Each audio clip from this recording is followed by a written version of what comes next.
everybody. Happy Monday. A delayed Monday today. The power was out today. Apparently somebody cutting some trees down the road there. Knocked our power out for a good 20 minutes. But welcome to the show. A little bit late. This is called The Closing Beat. It's a stock market update show we do. We're also playing a game called Guess the Dow. If you want to play along, go to the website on the bottom right-hand corner of your page. You can play along if you wish. I hope you will. We have a lot of great winners there and really close ones lately, by the way. If you are not one of our customers, we'll send you a $100 gift card, of course, if you are the winner. And if you are a customer, you can take the gift card if you like, but we'll credit your account. Like our winner, Gemmel, last week was our winner, and we'll credit his account $100. Hey, special thanks to Nathan, by the way. Nathan sent this cool little card, one of our customers here, and took the time to put the logo on it, saying thanks. I love it, man. Thank you. Thank you so much. That's going up on the shelf over there for Studio 1J. I do appreciate it. Thank you, Nathan, and thanks all of you that have recently sent in money for our wall of dough, right? The foreign bills, not sending in money to us, of course. Anyways, let's talk about the stock markets here today since we're running behind. You got the Dow higher by 143. You got 23 on the S&P and 122 on the NASDAQ, although some of that's going to be given back after hours thanks to old Alphabet. Let's take a look at the charts and see what we got. You've got the S&P 500 sitting here at the 50-day moving average. A little bit of an attempt from yesterday, however, notice right where it stopped. We started the day a little bit higher, and we get to the halfway point, and then people said, I don't know, is the glass half full, is the glass half empty? I'm not so sure I want to participate there. The NASDAQ tells a bit of the same story today. The recovery today recovering about half, at least throughout the day. However, it was a little bit stronger. It held up there for the most part throughout the day. It was a big start to the day and then sort of flatlined. But the NASDAQ being the stronger of the group and the Dow being the weakest, officially under the 50-day moving average. And now we would say officially closing below the 50-day moving average. So technical traders not going to be too excited about that. Overnight, you had China, the Shanghai index opening back up since for the first time. It's been, a week or so, right? They had their New Year holiday, and then they delayed the opening again because of the virus. So bad of an opening there. You can look over, if you like to use an ETF for that, as much as 9%, I believe, is how far it fell. They got circuit breakers over there as well, so you could assume that would have been much worse had they not had the circuit breakers. But pretty big down day there. But overall, that's what you have for our markets here, just basically recovering as if nothing's really happened, but we're still work to go, right? You got a little bit of a rally there, but you still got some things left to go. So we'll see what tomorrow has in store. I would expect volatility to continue if you are in that camp or paying attention to what's going on. Oddly enough, our international fund was the best performer in terms of stocks that had the greatest gains on the day. So a lot of international stocks were higher. Got a lot of emails about Baidu and Alibaba, things like that. Yeah, it did great today. It was kind of interesting. We also had our manufacturing numbers come out. Huge bump up in manufacturing numbers. It was the biggest month-over-month jump. I'm going to try to show it while I'm talking. The biggest month-over-month jump in 20 years, meaning the difference between last month and this month was the biggest.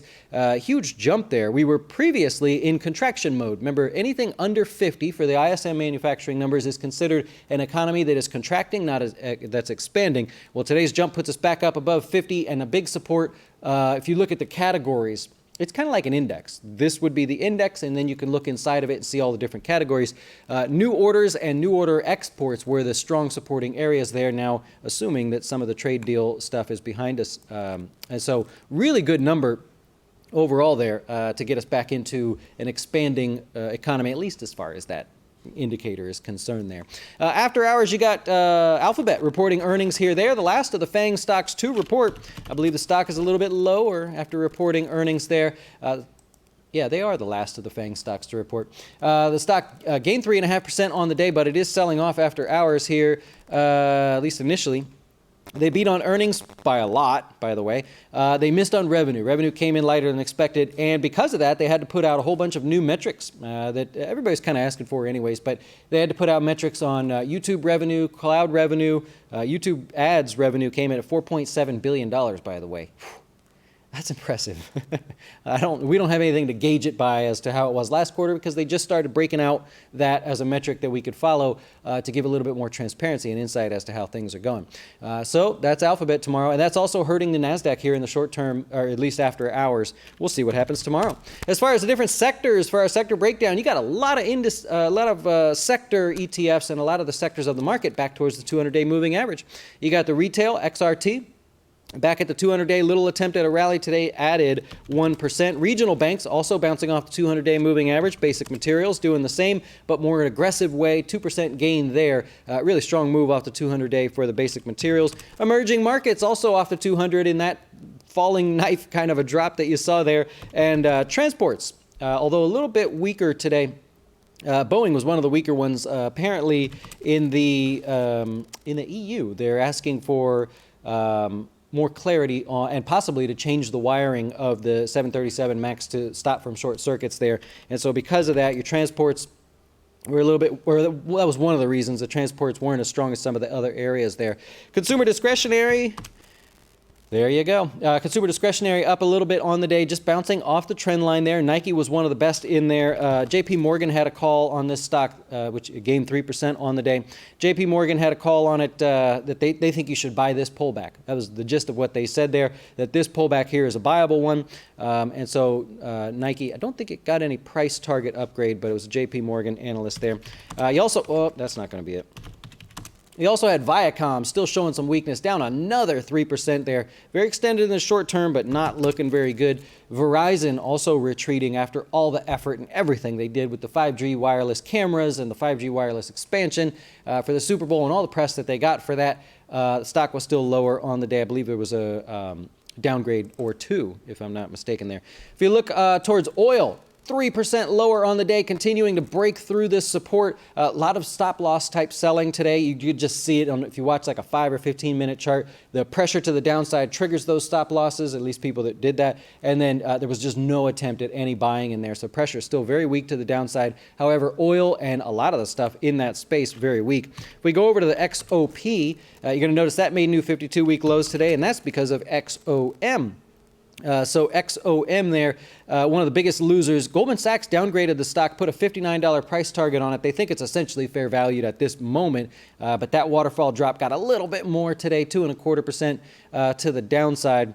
Actually, in their report, if you want to look it up, Goldman Sachs gave 6 reasons that they wanted to downgrade this stock. It was kind of like our videos of 4 reasons why. Well, kind of an odd analyst report there. They said, we got 6 reasons why you shouldn't buy this stock. They're really sort of worried about return on equity there with some of the projects they got going on. Healthcare stocks had a little bit of a rally today after pulling back on Friday. They've been going in lockstep with the Democratic performance over there. The people in the lead, Mr. Bernie Sanders apparently taking the lead, looking pretty strong in Iowa. Still early to tell, but of course those caucuses are getting started there.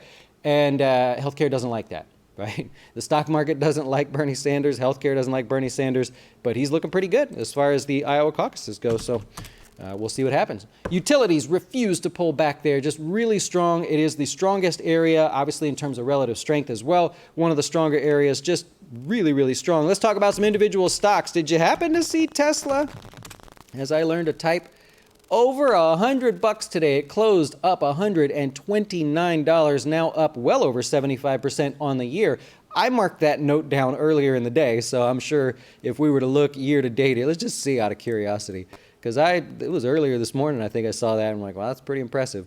There we go. Let's go here to here. 87% gain year to date. That'll be your best performer year to date. Obviously a very strong move. High volume today. Not a good feeling if you're a short trader in that stock there. Panasonic had their earnings come out, and they are now profitable. Panasonic was not a profitable company, and they basically attributed it to the increase in production of the batteries that they're pumping out for Tesla.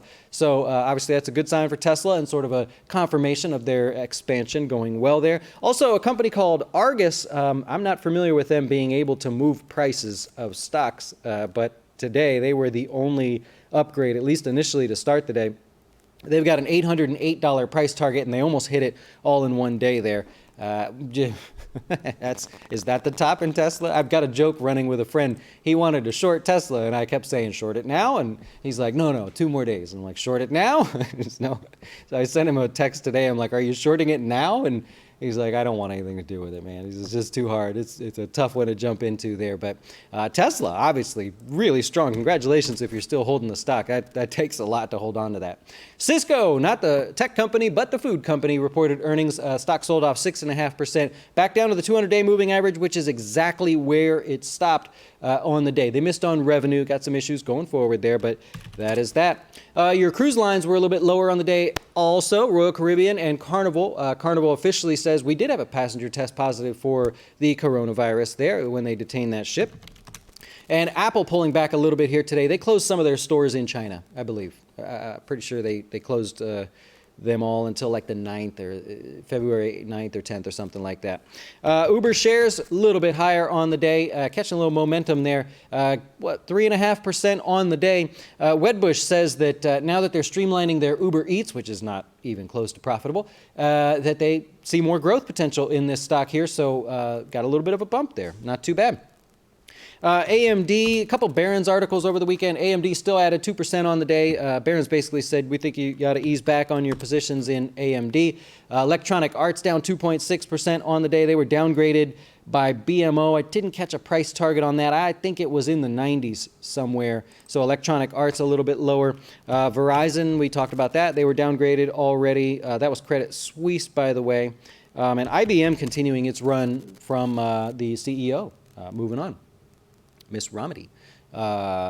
So stock up another 2% on the day, and that's what you have. 50% of the stocks in the S&P 500 are above the 50-day moving average. It's a wash. That's up 5 points from Friday, but it's a 50-50 shot here whether you own a stock that's above or below the 50-day moving average if it's in the S&P 500. You got 22 new 52-week highs on the day. The pressure from the utilities continues, meaning the number of stocks on that list that are in the utilities continues to be high today, in fact, being 7. So looking good there. A couple names that stick out to me. Norton LifeLock. Remember, they just paid out a $12 special dividend. Actually, I think that's happening overnight here. Is that, maybe my charts aren't updating, but that takes place today. It should take place today, but hit 52-week highs before that. Microsoft in the mix there, of course, 52-week highs, really strong stock, obviously $1 trillion market cap, everything looking good for them. Adobe hitting new highs after taking a break at highs for a while, added another 2% on the day. Waste Management, actually, I don't think it's called the Waste Management Open anymore. The golf tournament this weekend? Maybe. I think it was called something else, now that I think about it. Anyways, Waste Management hitting new highs as well, not because of that. Kansas City Southern hitting new highs as well. The rails continue to look pretty good there in general, besides, Norfolk Southern. Is it? Yeah, Norfolk Southern a little bit weak on the day, but other than that, Kansas City looking good. And do you think that has anything to do with the Super Bowl? Newmont Mining, the real strong mining, gold mining company, did well also, has been hitting 52-week highs and been on our list quite a bit. New lows come from ExxonMobil. We already talked about it. Waterfall drop there, looking pretty significant to the downside. H&R Block, I don't have any news on this one, but it poked below lows there, new 52-week lows in kind of an aggressive way. Kind of interesting with the tax season coming up, but I don't have any news on that one. CHRW, remember, they had bad earnings. They had to lower their prices to stay more competitive, and so that stock's still kind of getting beat up because of that. And then I already mentioned Viacom. It's not looking good. Really, really nasty there in the short term. And that's basically it that we have there. All incoming Chinese flights are being sort of diverted to 11 different airports so they can try to control what's going on there. And then for earnings, tomorrow you got Allergan, ConocoPhillips, McKesson, Royal Caribbean, that'll be interesting. Disney, Ford also, well, Disney will be after hours, so that'll grab the attention after hours. Gilead Sciences, which was in the news today, working on some drugs for the coronavirus, both here in the States and in China. I think they got like a 5% pop. And Seagate Technologies, STX is the ticker symbol if you want to play along. Little reshuffling in the S&P 400 and S&P 600 if you happen to be playing along. I will take a chance here and try to answer some of your questions. And yeah, I think that's all I got. Oh, Ulta was upgraded today by Goldman Sachs as well. I know we pointed out some of Goldman's upgrades. Ulta also upgraded 2.5% gain. Yep, not bad. All right. You want to invest in electric vehicles, your only option is Tesla. Yeah, sort of disappointed with Hummer. Their Super Bowl commercial, I thought they were going to show the Hummer. They did not. It was a rather clever commercial, but they still just showed the same thing that we always saw. I was under the impression we were going to get to see this thing. Maybe, no, I don't. It doesn't come out till May, so still some work there. But that was a bit of a disappointment. Yeah. There are times to buy and there are times to sell. You would never just throw a dart at the stock. I like the first part of that sentence. There are times to buy and there are times to sell. Words of wisdom. Tesla's not. Oh, that's what you're focused on, Tesla. Yeah, I would agree. Yeah, it's a tough one. Like I said, I agree and like what Elon Musk has done. He has actually made the individual investor think about buying an individual stock. Because otherwise, individual investors that really don't care a whole lot about what's going on, they just buy an index fund or pick a mutual fund or something. But he almost makes it cool to want to own stock in a company again. I think other CEOs could learn something from that, right? Steve Jobs was the last person to do that, in my opinion, that I know of. Beyond Meats does it a little bit, but we don't. Could you tell me who the CEO of Beyond Meats is? If he walked right by, could you tell me? I don't know. I think it's on the CEO nowadays to attract investors, especially if the market's going to be kind of underperforming over the next few years. Got a great video on Friday coming out, either Wednesday or Friday, about this secular bull market that we're in compared to the last two, if you want to look at some geeky stats. But I think he's doing a great job. I don't know that the stock price should be where it's at the moment. That's the trouble with attracting retail investors. They get a little excited sometimes. But, other than that, how could you blame somebody? You actually have a reason for people to research the markets and want to participate in an individual stock? Well, I love it. I love it. As the economy goes, so go the rails. Or it's the other way around. As the rails go, so go the economies, right? Economy. So that's your answer. Netflix actually snuck higher today as well. It didn't grab a lot of attention, I don't think. I mean, it just kind of did its thing today. It was a nice moving stock, almost back to fill the entire gap. At one point today, I believe, no, still got a little bit to go. See, we talked about this the other day with Netflix. After this reversal day right here, you got basically clear skies until you fill this gap. So we pointed that out on the closing beat just to kind of explain why all that is. But you almost filled that gap here today. So maybe a little more upside there in the short term for Netflix as far as what the technical traders will be looking to do. Yeah. How far do you see Tesla riding this wave? I hope it's not a crash and burn, but I mean, when stocks go too far too fast, I've shown you so many examples of how that happens. You just don't want to be left when there's not enough musical chairs there. It will pull back. It will have a moment of relaxation, and it'll be a healthy thing. It won't be a bad thing, but boy, the more extended it gets there, you just don't want to. I don't want to see what happens. I'm out of it there. If you own it, you very closely are watching, you got to take some profits at some point, right? You got to look at that and say, well, whatever I have to lock in some profit. Where else do you get an 87% gain in 33 days?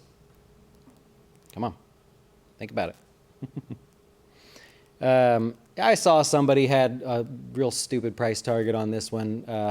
There was one that said 7,000, and there was another one that said somewhere between like 1,000 and 4,000 or something.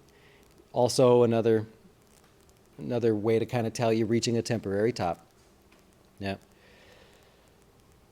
What do you think about Facebook? They've got some things coming up. I saw Mark Zuckerberg trying to get back in the news today with some comments about Silicon Valley and everything. In the short term, though, they've got margin issues. Obviously, they're going to have election issues coming up and probably be under the microscope again. They say they're prepared for it, but I think in the short term, if it pulled back a little bit more, nobody would really care. Back to the 200-day moving average seems to be a sweet spot for this stock, so we'll see.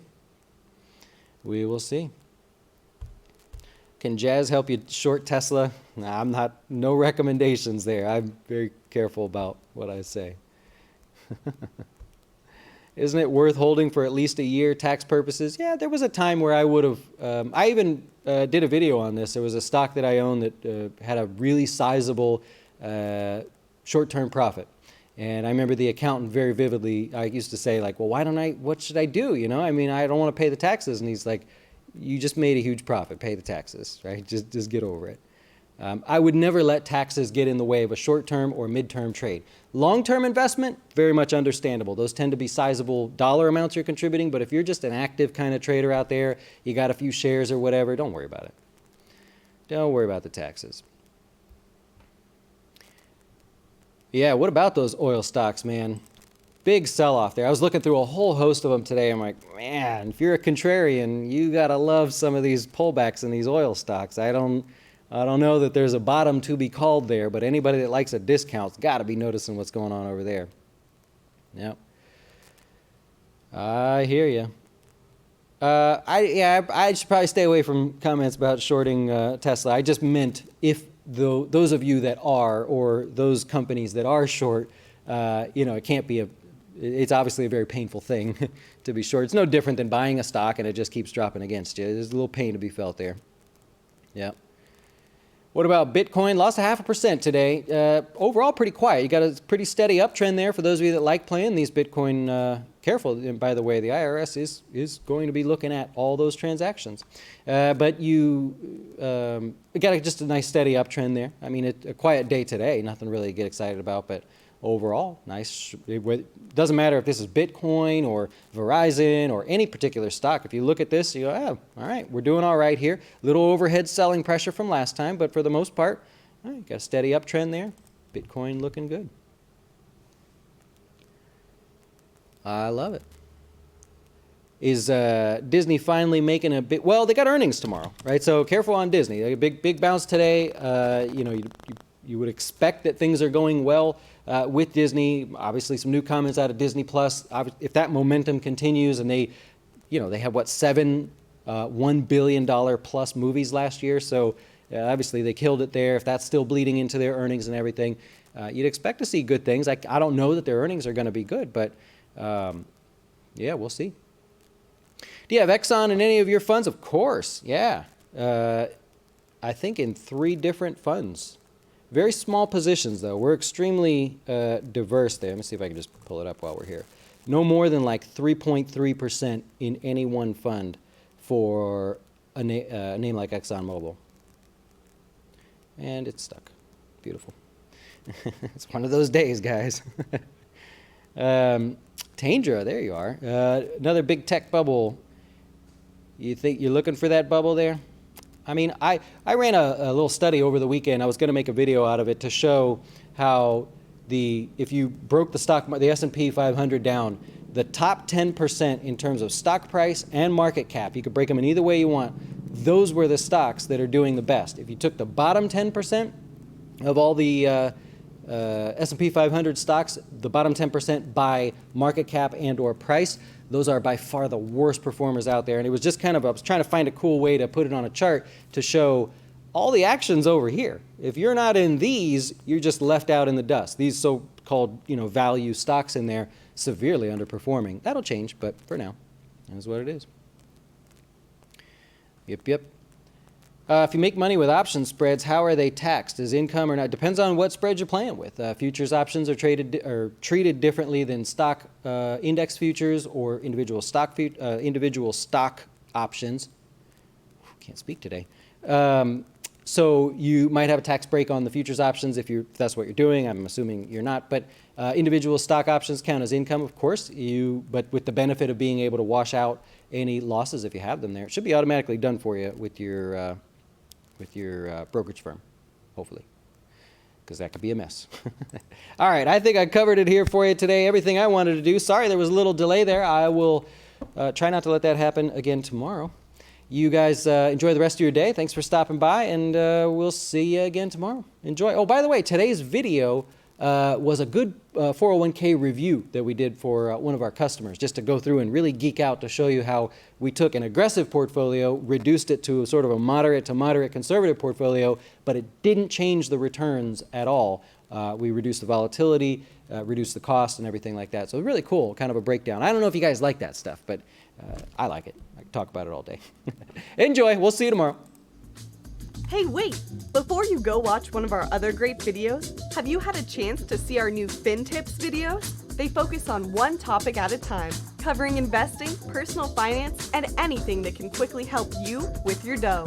Best of all, we'll keep it real short, because we know time is money.